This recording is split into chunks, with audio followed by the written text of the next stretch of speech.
Bonjour, on se retrouve pour la suite du chapitre Organisation et gestion des données en sixième avec les graphiques et l'activité 4, page 125. Alors, ce graphique ici, c'est en fait une courbe qui est représentée dans un repère. On l'appelle aussi graphique cartésien du nom d'un mathématicien ici, Descartes. Donc, ce graphique représente la courbe de croissance d'un chêne en fonction de son âge. Première question, indique ce que l'on lit sur l'axe horizontal, puis sur l'axe vertical. Sur l'axe horizontal, on lit l'âge, et sur l'axe vertical, la hauteur.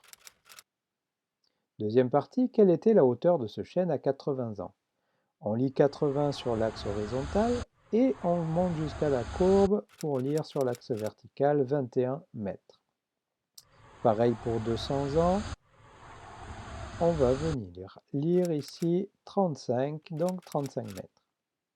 Troisième question, à partir de quel âge ce chêne a-t-il dépassé 30 mètres? Alors là, 30 mètres, c'est sur l'axe vertical qu'on le lit, et on regarde quelle valeur nous a donné 30 mètres, c'est 140 ans. Il faut juste faire attention, l'échelle ici sur l'axe horizontal, c'est de 20 ans en 20 ans. Question petit b, de combien de mètres a-t-il grandi entre 20 et 40 ans? Alors regardons ici pour 20 ans et 40 ans les hauteurs, on passe de 8 mètres à 13 mètres, c'est-à-dire qu'il a grandi de 5 mètres. Entre 120 et 140 ans, là, cette fois, on passe de 27 à 30 mètres. Il a grandi de 3 mètres. Dernière question, d'après ce graphique, peut-on dire que la hauteur de ce chêne est proportionnelle à son âge? Alors, nous n'avons pas encore parlé de proportionnalité, mais voilà comment on peut comprendre la question ici. Est-ce que ce chêne grandit toujours au même rythme? Entre 20 et 40 ans, c'est-à-dire sur les 20 ans, il a grandi de 5 mètres, alors qu'entre 120 et 140 ans, toujours sur une période de 20 ans, il a grandi que de 3 mètres. Donc il ne grandit pas au même rythme. Conclusion, ce n'est pas proportionnel.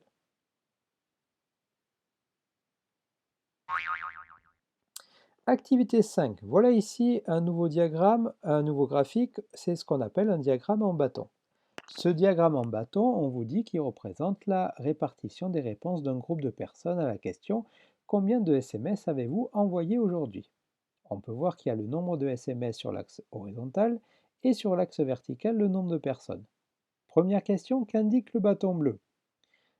Ici, le bâton bleu indique le nombre de personnes ayant envoyé 5 SMS, c'est-à-dire 7 personnes ont envoyé 5 SMS. Combien de personnes interrogées ont envoyé 4 SMS? Ici, il n'y a pas de bâton, c'est-à-dire que le bâton est à 0. 0 personnes ont envoyé 4 SMS. Combien de SMS ont envoyé par exactement 8 personnes? Alors 8 personnes sur l'axe vertical, et on voit que ici, c'est 2 SMS ont été envoyés par 8 personnes. Ensuite, deuxième partie, on vous demande de recopier le tableau avec une première ligne nombre de SMS et une deuxième ligne nombre de personnes. Alors allons-y pour le nombre de SMS, il suffit de reprendre l'axe horizontal. On a 0, 1, 2, 3, 4, 5, 6, 7 ou 8 SMS. Pour le nombre de personnes, là on va venir lire de combien monte le bâton. Ici pour 0, on peut lire que 7 personnes. Pour 1, on lit 9 personnes. Pour 2, 8 personnes. Pour 3, 6 personnes. Pour 4, on avait dit 0. Pour 5, 7 personnes. Pour 6, 3 personnes. Pour 7, 4. Et pour 8, 6 personnes. On vous demande combien de personnes ont été interrogées, donc ça veut dire qu'on peut rajouter une case totale, et pour ça, on va additionner le nombre total de personnes, et on trouve 50 personnes. Quel est le nombre total de SMS envoyés? Alors pour ça, il faut regarder chaque bâton. Il y a 7 personnes qui ont envoyé 0 SMS, ça veut dire qu'il y a ici pour l'instant 0 SMS envoyé. 9 personnes ont envoyé un SMS, ça veut dire 9. 8 personnes ont envoyé 2 SMS, ça veut dire que ça fait déjà 16, plus les 9 de tout à l'heure, plus les 0. 6 personnes ont envoyé 3 SMS, ça veut dire 18, 6 fois 3. 0 personnes ont envoyé 4 SMS, bon ça fait 0. 7 personnes ont envoyé 5 SMS, ça fait 35, il faudra additionner aux autres. 3 personnes ont envoyé 6 SMS, 3 fois 6, ça fait 18. 4 personnes ont envoyé 7 SMS, ça fait 4 fois 7, 28. Et enfin, 6 personnes ont envoyé 8 SMS, ça fait en tout 6 fois 8, 48.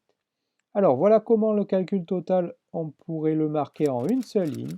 7 fois 0 plus 9 fois 1 plus 8 fois 2 plus 6 fois 3 plus 0 fois 4 plus 7 fois 5 plus 3 fois 6 plus 4 fois 7 plus 6 fois 8.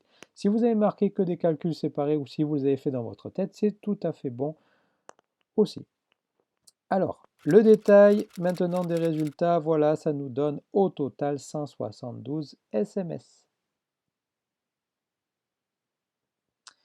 Et enfin, l'activité 6, le dernier diagramme ici, c'est un diagramme qu'on appelle un diagramme circulaire. Parfois, on l'appelle aussi diagramme en camembert.